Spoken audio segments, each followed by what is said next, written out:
Hello students, Vinita's Hindi class में आपका स्वागत है। आज हम इस वीडियो में हिंदी व्याकरण का एक महत्वपूर्ण टॉपिक क्रिया पढ़ने जा रहे हैं। क्रिया क्या होती है, इसके कितने भेद होते हैं, ये सब हम इस वीडियो में पढ़ेंगे। वैसे क्रिया दो प्रकार की होती है, कर्म के आधार पर और प्रयोग के आधार पर। यहाँ हम कर्म के आधार पर क्रिया और उसके भेद पढ़ेंगे। क्रिया के प्रकार को पहचानने के लिए हम यहाँ बहुत सारी सिंपल सी ट्रिक लेकर आए हैं। तो बढ़ते हैं आगे और पढ़ते हैं। लेट्स स्टडी क्रिया एवं उसके भेद।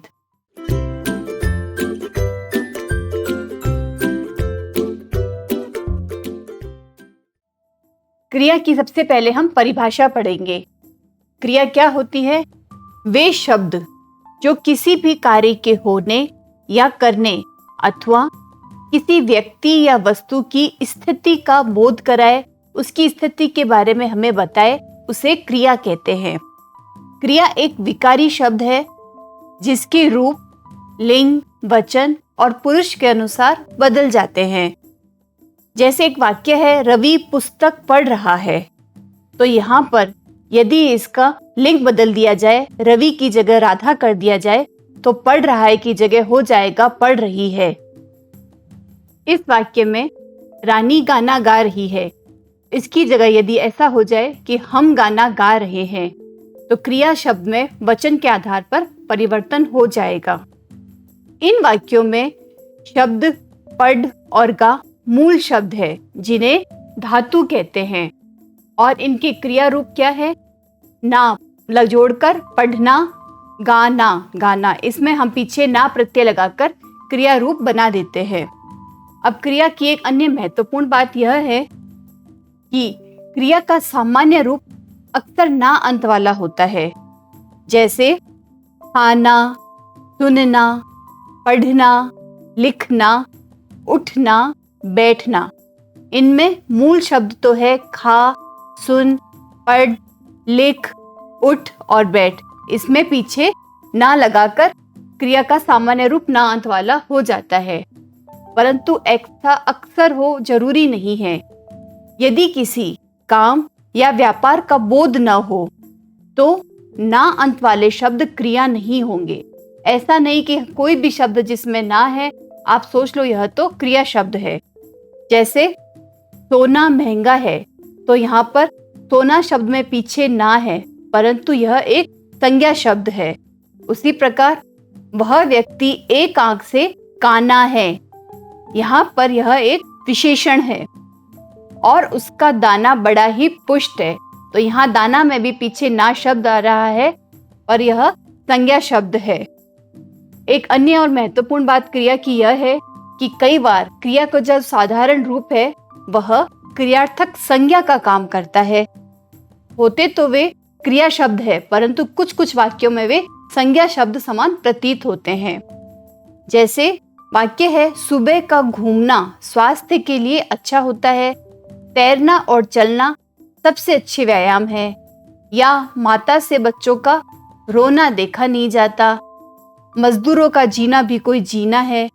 तो इन सब वाक्यों में पीछे ना शब्द आ रहा है, परंतु ये शब्द वैसे तो क्रियाएं हैं, पर इन वाक्यों में ये क्रियाएं नहीं है, बल्कि ये सभी संज्ञा शब्द है। यह एक संज्ञा है। अब हम पढ़ते हैं क्रिया के भेद या उसके प्रकार। तो कर्म के आधार पर क्रिया के दो भेद होते हैं, सकर्मक और अकर्मक। इसमें भी सकर्मक क्रिया के दो भेद होंगे, एक कर्मक और द्विकर्मक। तो पढ़ते हैं इनके बारे में विस्तार से। सकर्मक क्रिया।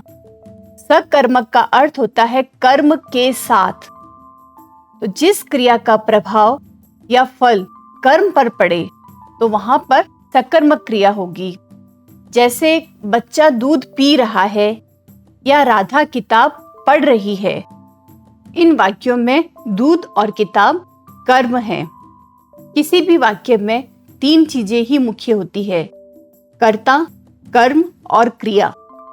इन वाक्यों में बच्चा और राधा कर्ता है और दूध और किताब कर्म है। पीना और पढ़ना क्रिया शब्द है।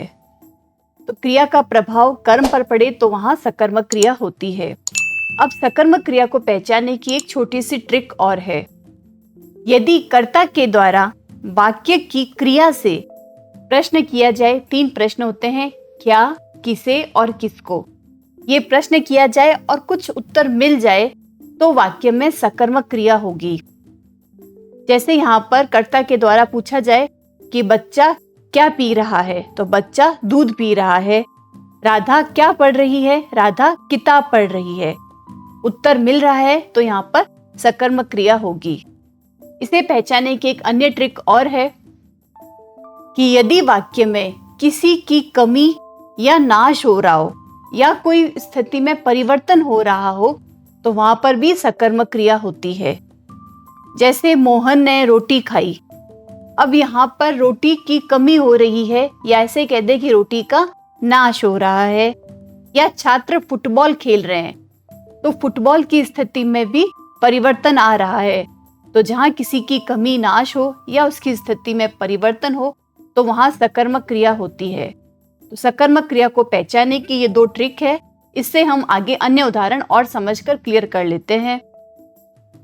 तो रमेश फल खाता है, तो यहाँ पर अगर वैसा पहली ट्रिक आजमाएं कि रमेश क्या खाता है, रमेश फल खाता है, तो यहाँ पर सकर्मक क्रिया हो गई। या फिर फल का नाश हो रहा है तो ये सकर्मक क्रिया हो गई। उसी प्रकार से सारे उदाहरण हम आराम से समझ के देख लेंगे।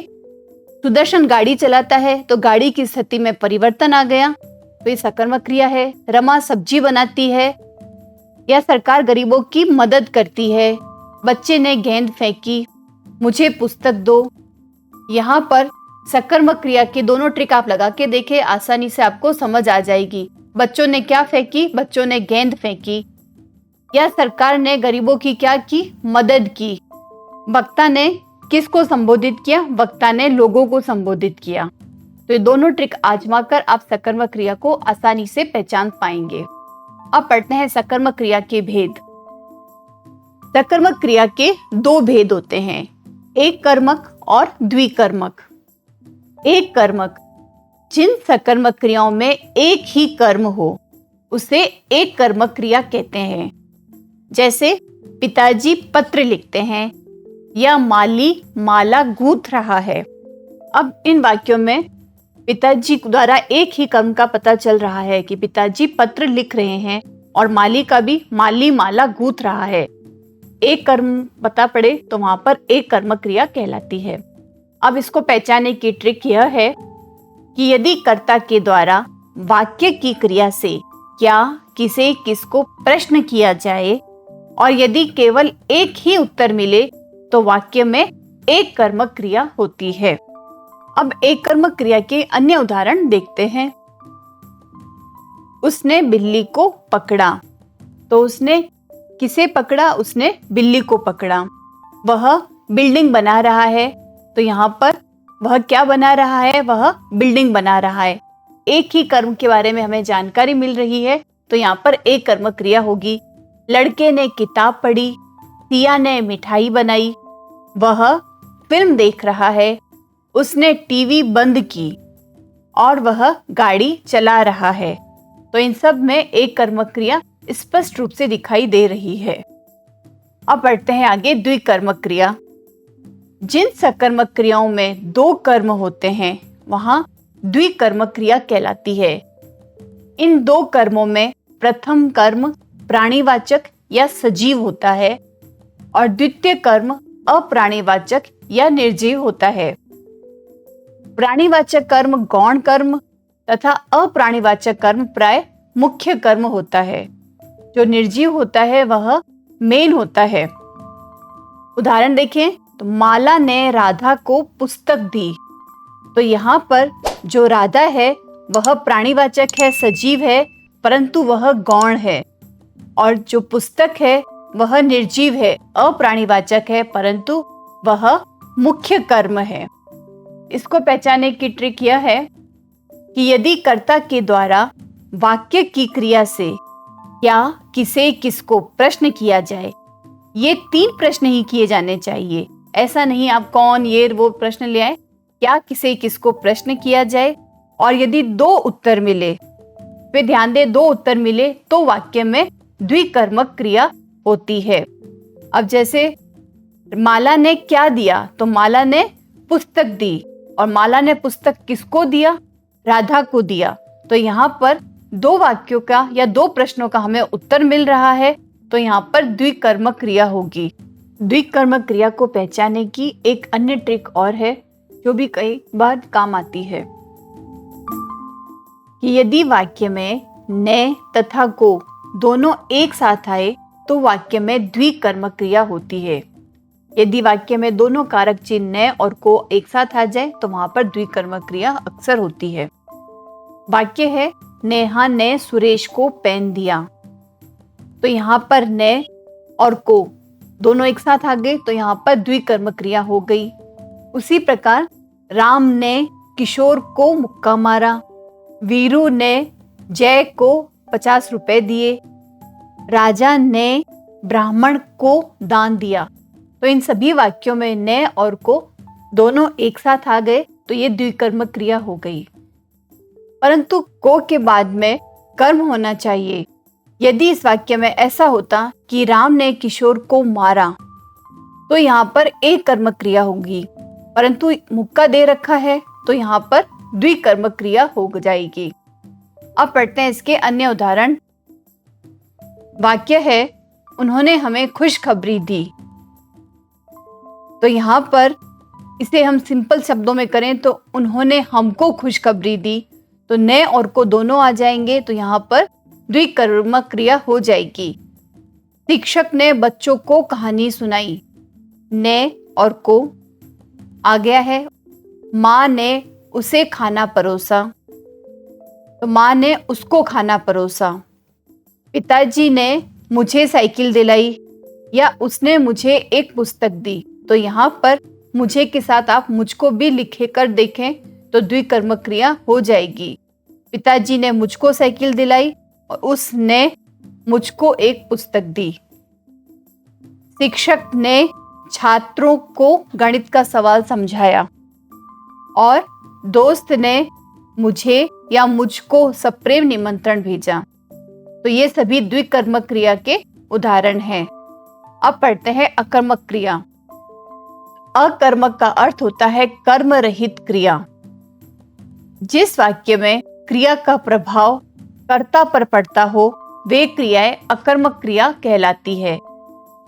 जैसे बच्चा रोता है या दिनेश हंसता है, तो यहाँ पर बच्चा और दिनेश करता है और क्रिया का प्रभाव कर्ता पर पड़ रहा है। बच्चा रो रहा है, दिनेश हंस रहा है, तो यहाँ पर अकर्मक क्रिया होगी। अब इसको पहचानने की ट्रिक है कि यदि कर्ता के द्वारा वाक्य की क्रिया से क्या, किसे, किसको प्रश्न किया जाए और यदि उत्तर नहीं मिले तो वहां पर अकर्मक क्रिया होगी। बच्चा क्या रोता है और दिनेश क्या हंसता है और इसमें इसका सटीक उत्तर नहीं मिल रहा, तो यहाँ पर अकर्मक क्रिया होगी। अकर्मक क्रिया को पहचानने की एक अन्य साधारण सी ट्रिक और है। यदि वाक्य की क्रिया से कर्ता को कुछ जोर आ रहा हो या कर्ता को कुछ मेहनत करनी पड़ रही हो तो वहां पर अकर्मक क्रिया होती है। जैसे रेलगाड़ी चलती है, तो यहाँ पर चलने में रेलगाड़ी के द्वारा मेहनत हो रही है, या पक्षी आकाश में उड़ रहे हैं, तो यहाँ पक्षियों को भी आकाश में उड़ने में मेहनत हो रही है। तो जहाँ पर मेहनत हो रही हो, जोर आ रहा हो, वहां पर अकर्मक क्रिया होती है। अब इस वाक्य में ध्यान दें, यहाँ पर आकाश कर्म नहीं है जबकि अधिकरण है। अधिकरण कारक चिन्हों में आते हैं। कर्ता ने कर्म को करण से संप्रदान के लिए अपादान से अलग होने में अधिकरण मैं और पर, तो यहाँ पर मैं और पर से पहले आने वाले शब्द आकाश, वह एक अधिकरण है।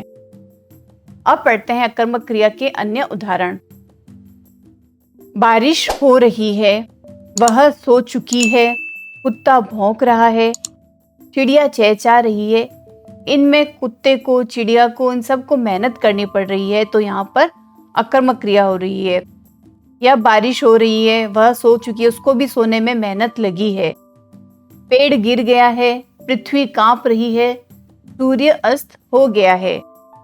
तो यहाँ पर आप वह दोनों ट्रिक लगा के देखेंगे तो सेट बैठ जाएगी और इस तरह से आप अकर व क्रिया को बड़ी आसानी से पहचान पाएंगे।